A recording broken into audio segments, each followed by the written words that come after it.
What's up, Instagram? What's up, Facebook? What's up, YouTube? Happy Friday. Patrick, Art Storefronts here, back with another Friday rant for you on just some things that I'm seeing out there um, in in the digital world, let's just say. Um, as it is trying to market and grow an art and or photography business. Not easy, not easy. But there's been some very interesting trends already in 2026. And I suppose the good news in that is like there's nothing new under the sun, right? There's nothing new in the sun. I think as we closed out in 2025, like one of the things that I was continually ranting about is how important story is in your art, how important it is for what's up, loose cannon, how important it is for artists and for photographers. The artist can no longer hide behind the canvas, the photographer can no longer hide behind the lens. Banged on about that all year last year. And I think broadly what's changed in 2026 is, number one, I believe 2026 is going to be the most remarkable year that any of us have lived through in our entire lives. The technology that is coming out, what AI is capable of and what it can do is just, it is mind-boggling on levels I don't think any human can even wrap their head around the pace at which it's changing. Okay, and you can either be the glass half full guy. I'm a glass half full guy, or you can be, Skynet has been activated, Terminator is coming to get us, the Matrix, whatever your doom scenario is. But in the meantime, we have creative businesses and we need to get them growing, right? We need to get them moving in the right direction. And as we closed out 2025, we started talking about how important story is, right? I've long said on my podcast, in blog posts that I've written in any live session that I've done, that I think one of the most common misconceptions about how art and photography, how creations are sold, is that those creations are sold on a pure meritocracy of the quality of the creation. Okay. What do I mean by that?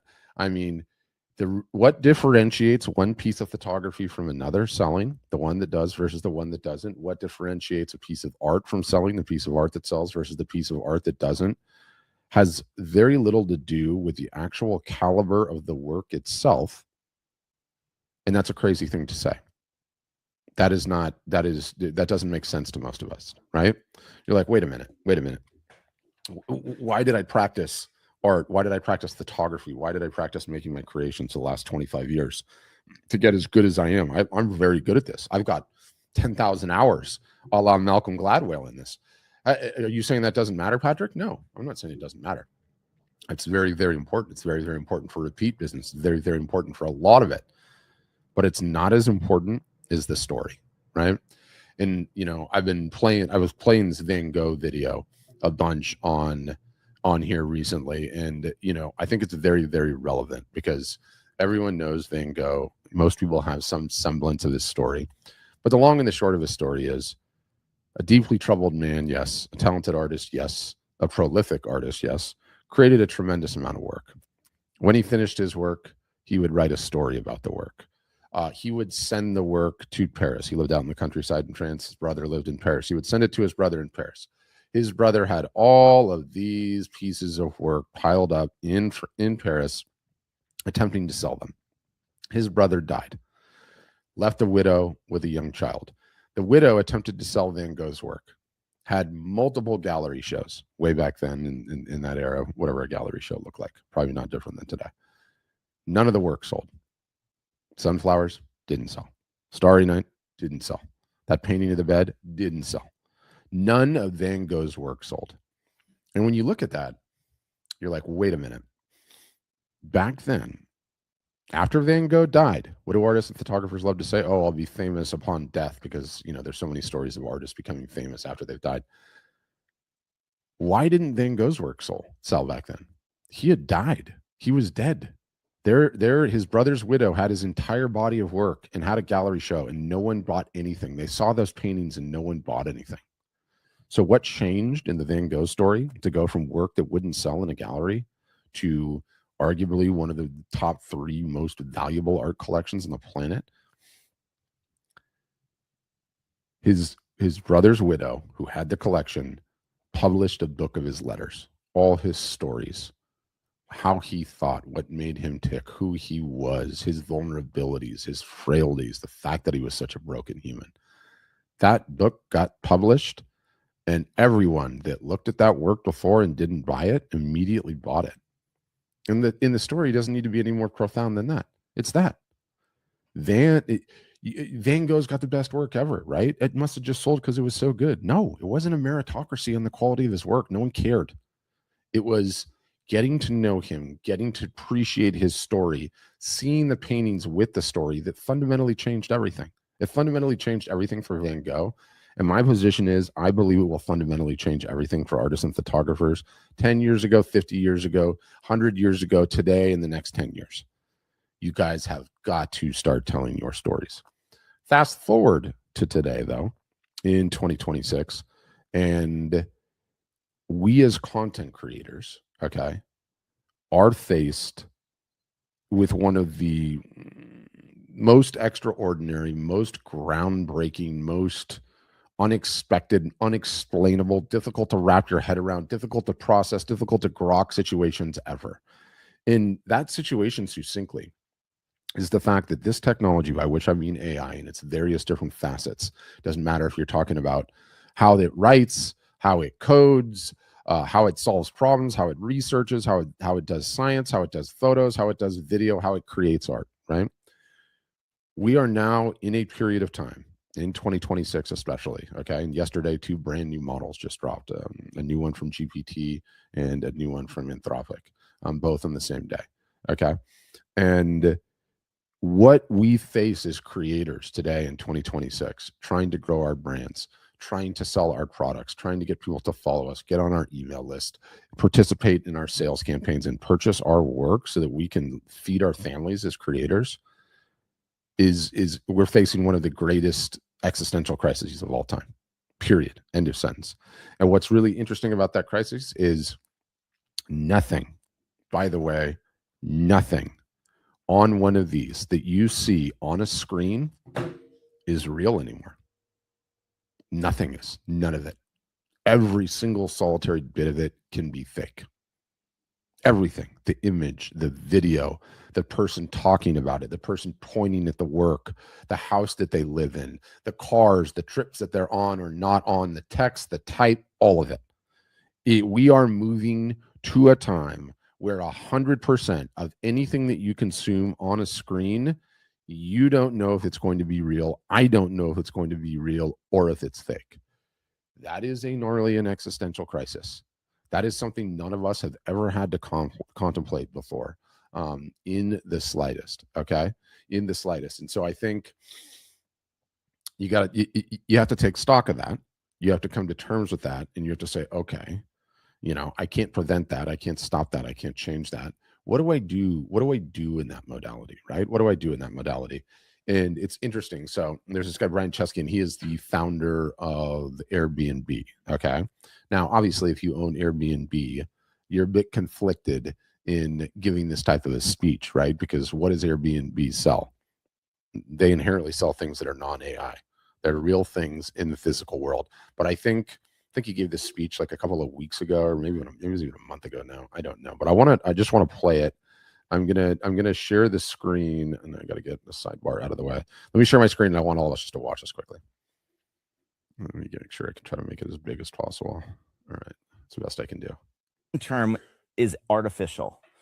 We are now living in a world, as of last week, with the video content, where you cannot know for certain. I mean, there could be digital like fingerprints that this is real, but we're going to live in a world where it's not clear that what you're seeing is real. Right. In other words, now anything you can't tell. You won't be able to tell. And I think that's maybe the point of it, that in the future, if it's on a screen, it will be artificial, or it could be artificial.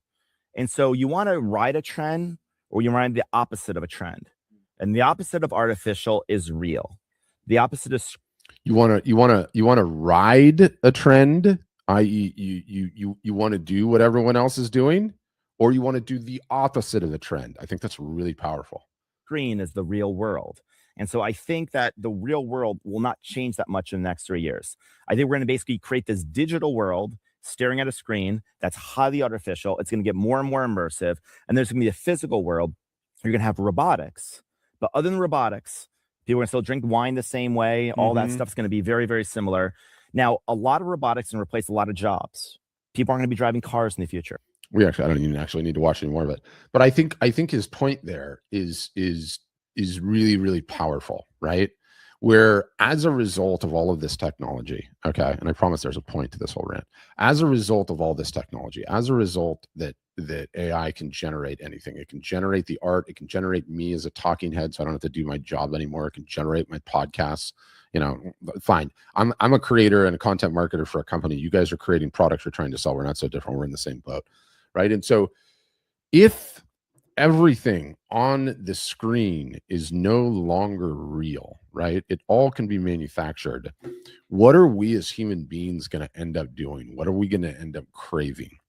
And his point, and obviously it's self-serving, because what does he sell? He sells the things that's real. You booking an Airbnb and going on a vacation or something, right? But for us as creators, the buttoned up, polished campaign, fancy edited videos, coiffed hair, perfectly tailored suit, great design stuff, anything that looks super, super polished is not real. It's just not. And this trend has been swinging this way for a while, even pre AI, right? Like there's a reason, you look back at this last presidential elections cycle, right? This last one with Trump, and it didn't matter whether we were talking about the political aspect of the game or whether we were talking about what's been going on with like all these CEOs, various different companies. Before, what would Trump he was running against Harris. What was Trump or Harris? What would they have done? They would have gone on ABC News or NBC News or a debate, right? What wouldn't they have done? They would not have gone on Joe Rogan or why am I blanking on all the podcast names? You guys know all the rest of the hosts, all the downstream podcast hosts. They went Theo Vaughn or why am I blanking on all the names? I don't know. It's Friday. It's been a long week. That's happening. And now what are all the CEOs of companies doing? Okay. They're not putting out a polished press release anymore. They're not having a short news conference in front of the building. They're going on these podcasts where they can be on for an hour, where you can't selectively edit things, where it's not faked, where there are no cuts, maybe one short little ad read, but the whole situation is just very, very real. Okay. You can paper over a lot of things in these little short, snappy media bits, quick cuts, edits, clean editing, beautiful retouching, and all of that. And people are over that. They're over that. We've been fed that for a long time as media consumers, and no one trusts it anymore. And that was the trend even before AI. Now, with AI coming in, the only thing that we humans want to see, the only thing that we humans are going to know, like, and trust are the things that are real. Okay? Are the things that are real. And we talk about artists, photographers trying to sell their creations. Okay. And I was running the webinar at the beginning of the week this week. And, somebody asked me like, well, I've just retired and, I'm going to get into my art business and I've never been active on social media. And, all of my friends tell me that like, it's just a huge waste of time, that you post things on social media. They don't get any likes or comments and shares. No one sees anything. No one buys anything. And why would I do that? Like, what am I going to do? Right. And I've heard that refrain for so long, for such a long period of time. And it actually infuriates me because you don't need to be social media sophisticated. Okay. You don't have to be a practitioner. You don't have to share what you had for lunch. Okay. And you don't have to be a Kardashian and have the cameras follow you around 24 hours a day either. But you have to be real. You have to be real, right? And what do most creators do? Artists and photographers especially. Artists love hiding behind the canvas. The photographers love hiding behind the lens. We know everything about what it is that you do. You create art, you create photography, you create creations, and we know very little about who you are. What's your story? Is there anything real about you? right? And the analogy that I always give, because it's so important, is like, if you and I met for the first time at a coffee shop, and this is to me right now, especially in 2026, this is the one sentence, this is the one way that you need to think about your social media output. And really, I'm going on a tangent here, but this pissed me off. It has nothing to do with social media, you guys. I hate social media. I could care less about social media. Do you know what it has to do with? This. It just has to do with this. Okay, go outside, those of you that live in a warm part of this world, okay, or go indoors somewhere that if you live somewhere cold today, and for a minute keep this in your pocket, okay, and go to somewhere where there's going to be some people and have a look around. How many people are actually in the real world doing a real anything versus how many people have their face glued to this thing looking at it, right? It's staggering. I walked my dog a few minutes ago. Every single solitary other person, exercising or otherwise, had their face stuck in it. The workers, some guy that was installing DirecTV had his face stuck in his phone. He wasn't doing his job. It's like that is what social media is. It's just figuring out how to get your creations in the place where everyone spends the most time, right? So it's not even about social media. But I digress. The one sentence, okay? The one frame, the one layer of focus that you need to think about. You and I meet at a bar. I like beers. So you and I meet at bars for a beer, okay? Or you like coffee. You and I meet at a coffee shop to have a coffee, okay? We sit down. We strike up the conversation. It's you and I talking, right? You and I talking, right, to one another. And I introduce myself, and you say, "Oh, hey, how you doing? My name's Arun." "Hey, Arun, Patrick, nice to meet you." "Yeah, great to meet you." So what do you do for work, Arun?" And Arun goes, "Yeah, I'm an artist." And I'm like, "That's awesome, Arun. Yeah, I actually, it's funny you say that. I run the marketing department at a company that helps artists. That's really ironic. Where are you from, Arun?" And then Arun goes, "I am an artist." And I'm like, that's great, Arun. Where do you live these days where you do all this art?" And Arun goes, "Buy my art. It's amazing." And I'm like, casually drink my drink, and I'm like, that's weird. "That's really cool, Arun. So what are you doing here?" "Well, I'm here to let people know that I'm an artist, that I have art for sale, and that what I primarily do is art. And just so you know, next Friday, I'm going to be selling some of my art at a little bit of a discount. So why don't you come back and buy some?" That would be a really weird conversation. That would be an extremely strange conversation, okay? I would be like, I'm trying to have a conversation with Arun here, who I just met at this bar, or this coffee shop. I'm trying to get to know this guy. And all he says is art, art, art, art, art, art, art, art, art, or a variation of art, okay? You would never do that in the real world. So why are you doing that on social media? Ask yourself honestly, why are you doing that on social media? How one-dimensional of a human being would you be if every single solitary interaction you had with whoever, which is what social media is, all you talked about was one thing all day long? You'd be pretty one-dimensional. It would be pretty boring. I would never get an idea of the entire package, right? And yet if I go to a great many social media accounts, especially the people that tell me, "Patrick, it doesn't work. There's nobody on here. The algorithm is trained against me. It was great 10 years ago, but everything's broken now."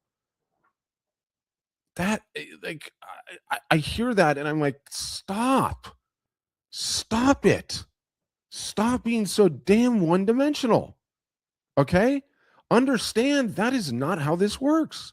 It's never how it's worked. Okay? It should be the inverse. When I sat down with Arun in that coffee shop, it should be 90% what he does, and then I should be banging on the door to get that last 10% out of him. Right? That seems like a more interesting way. And my position is that art sales at a macro, no different than the Van Gogh analogy. Maybe they're 50-50. Maybe they're 60-40. Maybe they're 70-30, or maybe they're 80-20. Either way, they're not 100% art is what sells art. Nobody wants that all day long. Okay. Nobody wants that. You don't want that. You don't want anyone else to do that to you. Art sales are either 50-50, 50% the personality of the artist, 50% of meritocracy on the work, or they're 60-40, 70-30, or 80-20 the personality of the artist. And if you are not putting, okay, hello to Ireland. My name's Patrick Shanahan, by the way. Clearly not Italian, so love Ireland. Anyway, if you are not putting, and again, I don't care about social media. I mean on this, where you get the eyeballs on this.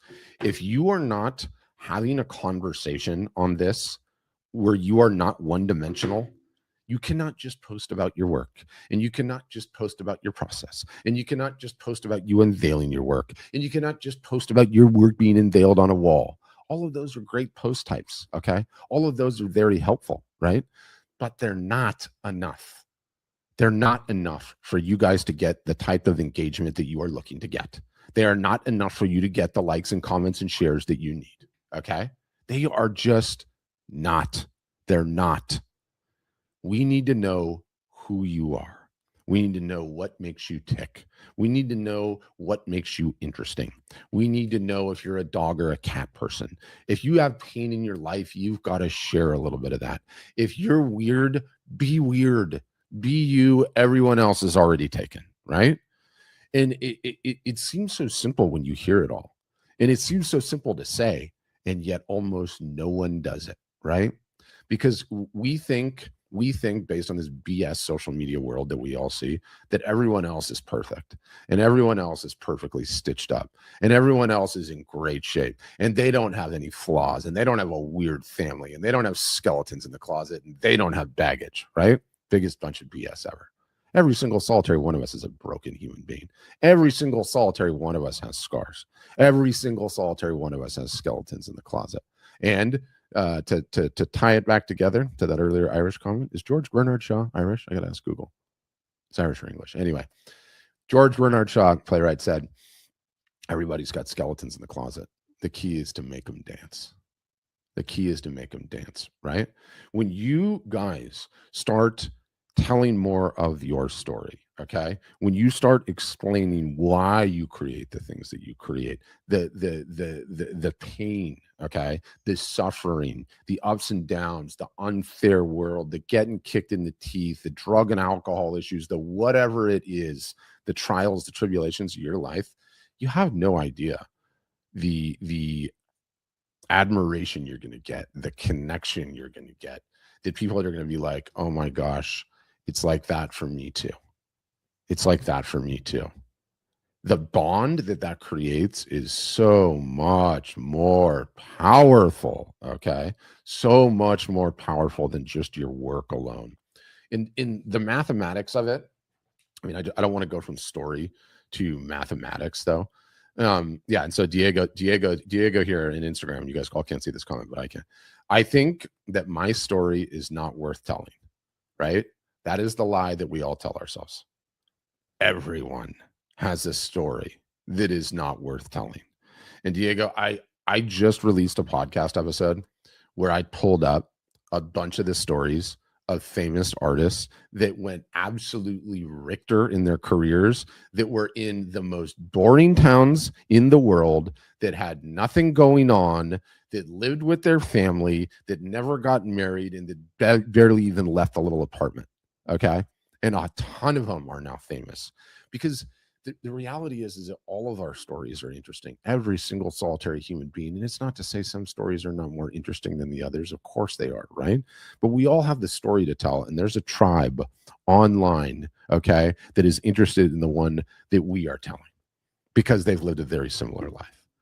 In addition to that, the mass of this whole thing, you guys, the mass of this whole thing are really, really easy. You want to win on this thing, right?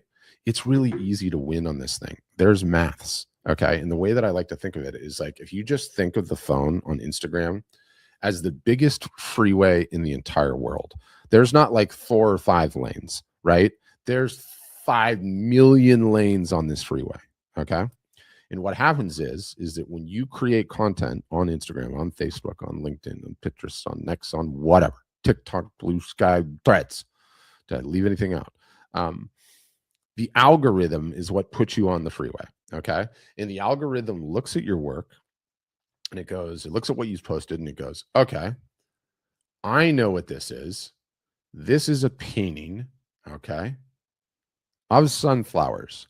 I'm going to pick this and I'm going to put it in the freeway lane of people that like paintings of sunflowers. Off it goes. And depending on how many people that are online in that moment that love paintings of sunflowers, and depending on how many likes and comments it gets, it might go really far down that freeway lane, or it might only just go a little bit and stop, right? Your guys' problem, okay, when I say your guys, artists and photographers' problem is 90 to 95% of the content that you're creating is all going in the same lane, which is to the same people that have the same interests.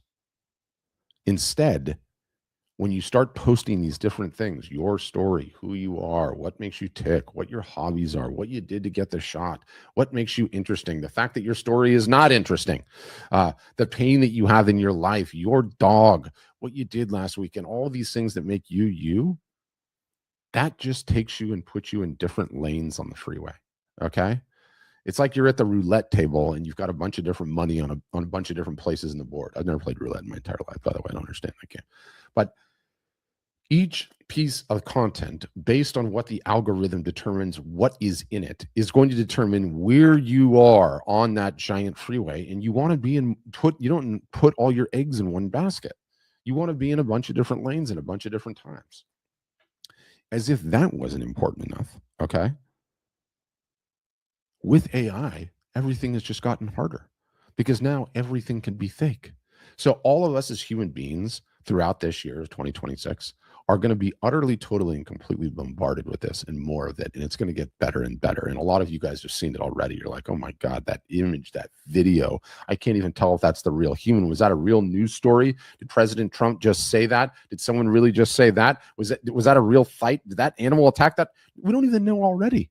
And all it's doing is like doubling in quality. What used to be every 6 months, like every 6 weeks, it's going to be every 6 days.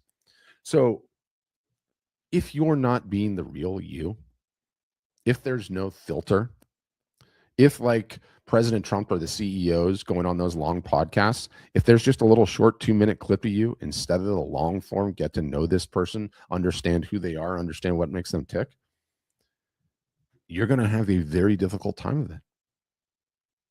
It's going to be hard to get to know you. It's going to be hard to bond with you. No one's going to want to bond with you.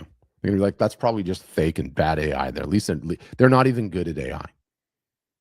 So you got to be you. Everyone else is taken. As cliche as that is to sound, it's so completely true, right? Your work on its own is not good enough. Okay? And don't take that personally. Van Gogh's work on his own was not good enough, right? It wasn't. The beautiful thing is once you get past everybody knows you and likes you and trusts you, you can put out any work you want. It's good enough because they're bonded to you just as much as the work, right? They're bonded to you just as much as the work. On the podcast, I should be able to pull it up. I can't even pull it up. Whatever. I got too many tabs open. It's called the Art Marketing Podcast. It's a podcast I host. I know a lot of you guys struggle, okay, with telling your stories, right? So we can leverage AI, right? And I think it's one of the most profound lines of AI too. And quick side tangent as I continue to promote the podcast shamelessly. We're not anti-AI. We're just pro-human, right? AI is all well and good. AI is great. If it makes artists and photographers more efficient, better at telling stories, better at getting the word out there, and helps them sell their art, fantastic. Whether or not we like art that was created by AI or not created by AI, I put that as a separate subject. I know that's a charged subject. I get that, but that's a separate topic. AI is very, very good at things that can help artists, okay? And I've been doing this for a long time. I've spoken to hundreds of thousands of you. Out of 100,000 artists, the number that have even one employee in their business is less than 0.1%. Those are the facts on the ground right now. You guys need help, and AI is amazing for that. So I'm actually very pro AI for artists and photographers and creators, especially the small guys, okay? We need it. We need it. So in the last podcast episode I put out, I created some prompts that you can use, okay, to interview yourself. They will poke you, they will prod you, they will get you talking, and they will help you save files that you can use to get better and better and better at telling your story, to get better and better and better as being a human being and not just someone that just creates and creates and creates.